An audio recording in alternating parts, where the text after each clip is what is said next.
യുഎസിനെ ഒന്നാകെ ഭീതിയിലാഴ്ത്തിക്കൊണ്ട് മിൽട്ടൺ ചുഴലിക്കാറ്റ് പ്രാദേശിക സമയം വ്യാഴാഴ്ച രാവിലെയോടെ തീരം തൊട്ടു. അവസാനവട്ട മുൻകരുതൽ സ്വീകരിക്കുന്നതിന്റെ പ്രവർത്തനത്തിലാണ് ദൗത്യ സംഘങ്ങൾ. ആളുകളെ മാറ്റിപ്പാർപ്പിക്കുന്ന നടപടികൾ ഏതാണ്ട് പൂർത്തിയായി. എങ്കിലും യുഎസ് ഒന്നാകെ ഭീതിയിലാണ്.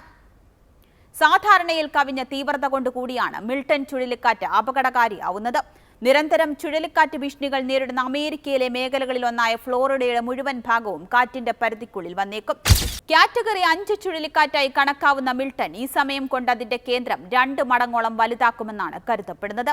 നൂറ്റാണ്ടിന്റെ കൊടുങ്കാറ്റെന്നാണ് ഇതിനെ വിശേഷിപ്പിക്കുന്നത്. മിൽട്ടൺ ചുഴലിക്കാറ്റ് ഇത്രയേറെ ഭയപ്പെടുന്നത് എന്തുകൊണ്ടാണെന്ന് നോക്കാം. മണിക്കൂറിൽ 257 കിലോമീറ്റർ വേഗതയിൽ വരെ കുതിച്ചെത്തുന്ന കാറ്റിന് മുൻപിൽ സകലതും നിഷ്പ്രഭമാകുമെന്നതാണ് സത്യം. എന്നാൽ കര തൊടുമ്പോൾ വേഗത കുറയുമെന്നാണ് പ്രതീക്ഷ. ഏകദേശം 15 അടിയോളം ഉയരത്തിൽ എന്നുവെച്ചാൽ 4.5 മീറ്ററോളം വരുന്നതായിരിക്കും ഇതിന്റെ കേന്ദ്രം.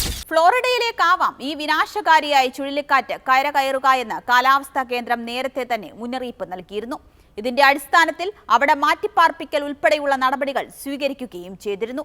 ദശലക്ഷക്കണക്കിന് ആളുകളെയാണ് ചുഴലിക്കാറ്റ് ബാധിച്ചിരിക്കുന്നത്. ലക്ഷക്കണക്കിന് പേരെ ഫ്ലോറിഡയിലെ വിവിധ മേഖലകളിൽ നിന്ന് മാറ്റിപ്പാർപ്പിക്കുകയും ചെയ്തിട്ടുണ്ട്. മേഖലയിലെ ടാംപ, സെന്റ് പീറ്റേഴ്സ്ബർഗ്, സരസോട്ട നഗരങ്ങളാണ് പ്രധാനമായും ചുഴലിക്കാറ്റ് ബാധിക്കുക. പടിഞ്ഞാറൻ മധ്യ ഫ്ലോറിഡയിൽ രേഖപ്പെടുത്തിയിട്ടുള്ള ഏറ്റവും വിനാശകരമായ ചുഴലിക്കാറ്റുകളിൽ ഒന്നായിരിക്കും മിൽട്ടൺ എന്നാണ് കാലാവസ്ഥാ കേന്ദ്രം ഉൾപ്പെടെ മുന്നറിയിപ്പും നൽകുന്നത്.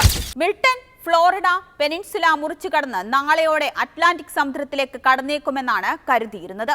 എന്നാൽ അതിനിടയിൽ ഫ്ലോറിഡയിൽ എന്ത് തരത്തിലുള്ള നാശമാണ് ചുഴലിക്കാറ്റ് വിതയ്ക്കുക എന്നത് ഇപ്പോഴും അജ്ഞാതമാണ്. 2005-ലെ റീത്ത എന്ന ചുഴലിക്കാറ്റിനു ശേഷം ഏറ്റവും പ്രകടശേഷിയുള്ള കൊടുങ്കാറ്റായിരിക്കും മിൽട്ടൺ എന്നാണ് പ്രവചനം.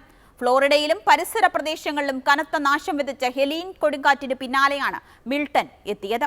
അമേരിക്കയിലെ തെക്കുകിഴക്കൻ സംസ്ഥാനങ്ങളിൽ ആഞ്ഞടിച്ച ഹെലീൻ 160-ലധികം മനുഷ്യജീവൻ കവർന്നിരുന്നു. നോർത്ത് കരോലിനയിൽ മാത്രം 73 പേരാണെന്ന് മരിച്ചത്. 3 ദശലക്ഷത്തിലധികം ആളുകൾ വസിക്കുന്ന മെട്രോപൊളിറ്റൻ നഗരമായ ടാംപയിൽ 100 വർഷത്തിലേറെയായി ഇത്രയും വലിയൊരു ചുഴലിക്കാറ്റിന്റെ സാന്നിധ്യം ഉണ്ടായിട്ടുമില്ല. അതുകൊണ്ട് തന്നെ ജനങ്ങളെല്ലാം കടുത്ത ഭീതിയിലുമാണ്.